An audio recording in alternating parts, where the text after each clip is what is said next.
4 माणसांसाठी असो किंवा एकट्यासाठी, स्वयंपाकात ना संपूर्ण एकाग्र करावं लागतं मनाला. एका माणसाचं जेवण बनवायला तेवढीच मेहनत लागते जितकी 40 माणसांच्या स्वयंपाकाला. हे कधी विसरायचं नाही. स्वयंपाक करणं म्हणजे काय? आपल्यातलं काहीतरी काढून त्या पदार्थाला देणं.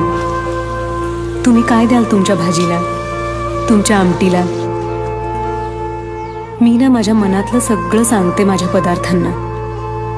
ते समजून घेतात आपल्याला आणि मग चव येते त्यांना.